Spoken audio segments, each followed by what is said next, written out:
Well, this is the day that the Lord has made, that we may rejoice and be glad in it. If you are like me, then you take days seriously. This is what I always say about days. For me, a day looks like that angel that visited Jacob one time, and Jacob said, I'm not going to let you go until you bless me. So he struggled with the angel. By evening time, he was working differently, but he was a blessed man. So it's possible that you also take your days like that. Don't let them go without blessing you, because days are created with blessings. And so the reason why we are expected to rejoice and be glad is because there is a package of goodness and blessings inside each day. So I'm saying this to just alert you to be ready to take advantage of the afternoon we have here. I need you to rejoice and be glad in it. Squeeze every moment to pick the value that each moment brings so that you can keep that for yourself once this day is gone. One thing you must remember about this day is that this is the only one we have. This day is the only one of its kind we have. So let's be intentional about being here, connecting with the people that are seated around us, supporting the people we came to support, and bringing value to through this opportunity that we have here today. And that is why I said we will rejoice and be glad in it. So me, I came here to enjoy myself because we've worked so hard in preparing for this day. So we can't just let it come and go. This is not like yesterday where we did not meet. In this one we are meeting, and in this one we are smelling nice. You see how nicely dressed you are? I know some of you picked those clothes from the shelf somewhere. You paid for it and said, I'm coloring this day with this outfit. So because the outfit has accepted, so you're also going to accept to rejoice. If it is photos, take the photos. If it is smiles, give us the best, you know, because this day will not be allowed to go until it blesses our lives. So today, I am so blessed to be here, and I'm feeling very, very happy. I feel like the father of 10 very successful daughters. I don't know how many of you here have 10 daughters doing very well. My mother gave birth to 11, 6 girls and 4 boys. A strong woman who disciplined all of us at the same time. It doesn't matter how old you are. If you brought trouble, she would lift you up and throw you down, then watch you do what you know how to do. So we respect her so much. So today I feel like the father of 10 very successful daughters because of what has happened today. And I'm going to tell you why this feels like so. In the history of the world, there has never been a book written by women leaders of the caliber we have in that book you're seeing in front of you that is titled Why Intentionality Matters. So as we sit here today, we are writing history. And I am telling you, if they do something similar to this, it is because they are copying what has been done. So this is a history-making day. So for me, I don't take it lightly. It feels like a birthday for me. And so I'm feeling very, very proud because we've worked so hard to bring ourselves to this place. The amount of intentional effort that was invested in making this day look as colorful as it is looking today is too much to ignore. It is too much not to crown this all with a celebration or a feeling of pride. So I am very happy. When we reached out to them, one of the things that is characteristic to all of them is that they said yes to the call. And when we were talking to them, we had not met physically. For many of them, we are meeting today here for the first time or the second. So we have been strangers while working on the project, but because we know what we are cut to do, we decided to invest ourselves in it. And because we are people of faith, we don't wait for the book for us to believe that the book is there. We go even when there is no book and we call it as though it is, and then it comes to be, because that's the language of God, right? Calling things that are not as though they are until they come. So that book you are seeing in front of you, and the color in it, the spirit in it, the book carries a very sweet spirit. I don't know if you know how to sense the spirit of things, but when you read a book and you feel inspired, you feel challenged, you feel like somebody is waking you up from slumber, that means that that book is carrying a beautiful spirit. And the same thing happens with some of the people we meet. There are people you meet and you feel like, where did this one come from? Sounds nice, feels nice, they are encouraging, they are life-giving. It's not like others you meet and you feel so drained, you feel like you're carrying a truckload of dirt on your back. There are some people you meet and you feel like, I want to meet that one again. And you ask yourself, why didn't I meet you 20 years ago? Why didn't I meet you earlier? There are people who say, I wish I met you earlier. And there are people who are like that. You meet them and they are impacting your life so powerfully, even if it is for a few minutes. So as we sit here today, this day is a product of intention. We decided we want it to be this way. We decided we want to leave a mark in form of a book. We decided that the generations of our time and the ones that will come after us will realize that we existed. They will come and interact with our thoughts and our concerns and our happiness and our joys and our successes, the things we were excited about. They will interact with this. Because I'm telling you, 50 years from now, 100 years from now, when many of us will not be there, these books will still be alive. Because books don't die.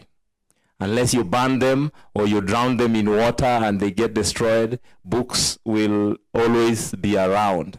So we are writing history in making sure that even 10 generations from today, they will come and see what we did in our time. And this is a very important thing for us to be able to celebrate. So I also want to just take this moment to thank all of you for heeding to the call to come and celebrate with us. You have done very well. What you have done is a statement of trust. You believe in us, you believe in the ladies, you believe in the authors, you believe in the work that they have done, and you are fully supporting that. So that when they write history and they mention the names of the people who supported the cause, be sure your name is going to be in the books because you came. So thank you so very much for heeding to the call and for coming. This book we are launching today is not just about stories of what people have lived. It is about the lessons they have learned and the wisdom that they have collected along the way. Before the meeting began, I was talking to Prof, and I was telling her that that sometimes doing this helps you to at least immortalize what you have learned along the way, so that in the day of your resting, you don't go away with the wisdom that you learned that can be useful to other people. Because what happens when God calls us home, all systems are shut. Your knowledge is shut, your wisdom is shut, your humor is shut, your memory is shut, your energy is shut, and all those beautiful things that you would share with other people so that they are not usually would just go like that. So we have done something to make sure that a bit of what we have known in the course of life will remain behind, and it will continue to speak to people who may want to learn from our lives and from the experiences of our lives. So this is very commendable. And so thank you very much, everybody, for heeding to the call. Finally, because this day is here and we are here and God has granted us that we be part of this, I just want to challenge you to make sure that you don't leave this place the same way you came. Because if you leave this place the same way you came, then you will have missed an opportunity to be triggered. One thing I want you to pick from this place is provocation. You know provocation? You see, the way, when I was young, I was not doing very well in school. One of my teachers used to, like, you know the way they did this? And she would say, vitu zinaingilia hapa, zinatokea hapa. She made us believe that inside the head is just a pipe passing through one end of the ear to the other. But there is a time she did this to me so many times until she provoked me because I was not doing well. And she kept writing on my report form, this one can do better. So when she did that to me, I got very provoked. So I started asking myself, what am I supposed to do so that poking of the head does not happen again? so that I can become the darling of the teacher. You know, the teacher used to love those who perform very well. She would come with sweets and whatever, the small mandazis. We used to call them kaimati. And the bright ones would eat those things. So the rest of us would just sit there. So one day I was very provoked when she did that.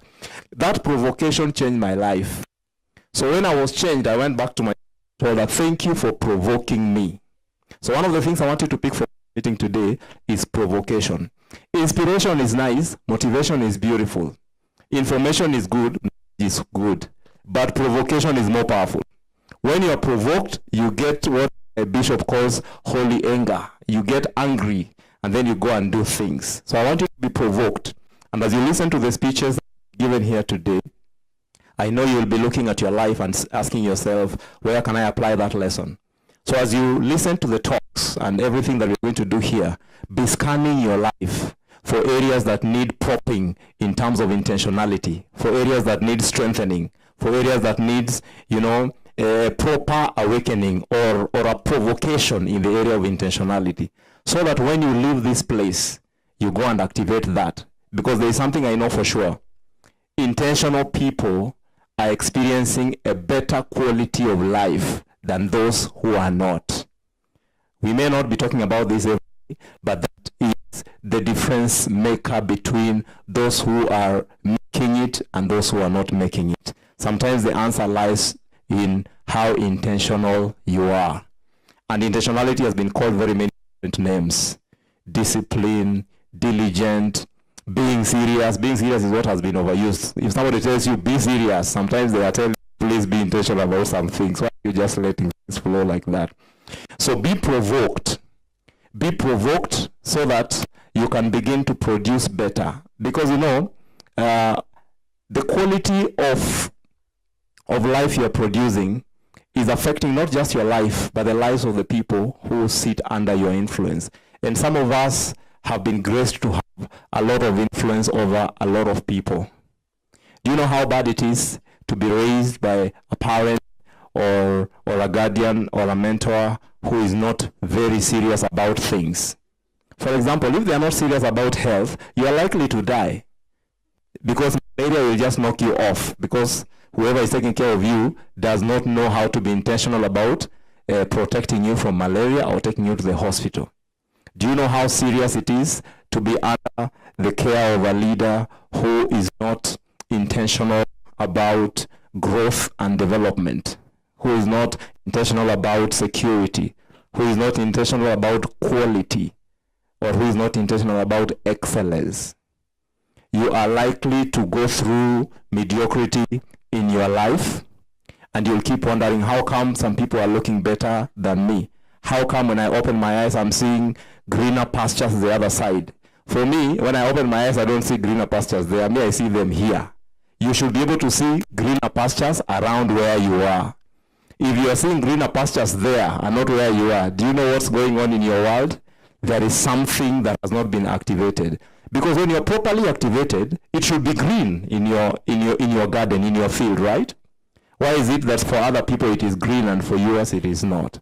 Sometimes it is proper activation or provocation or intentionality. So as we sit here this afternoon to listen to the conversation and to celebrate the day, I want you to be provoked, because one of the signals we want to send from this meeting today is the signal of intentionality. We want this to affect very many people. We want this to spread out there like a virus, so that we cure some of the challenges we are facing.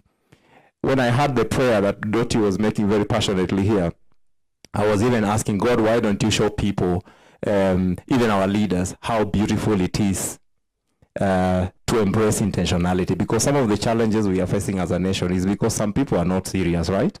They are not intentional. If they were intentional, we would not be losing lives or, destroying property or disrupting life the way we are doing. Because this is not what developed worlds are doing. If they were doing this, I would be so proud. I would say, yeah, we are doing what the Americas are doing. But look at us here. We are chasing each other with tear gas canisters and shooting each other and killing each other and destroying property and doing this. That cannot bring development. Or do you think it will bring? No, it won't. But intentionality can bring, so that we are beginning to sense challenges before they arrive and then provide solutions to them before they arrive. That way, we build ourselves better and we trigger progress and development in our lives and in our nation as a people. Otherwise, thank you so very much. God bless you so much. And I want you to seriously enjoy yourself. Thank you so much.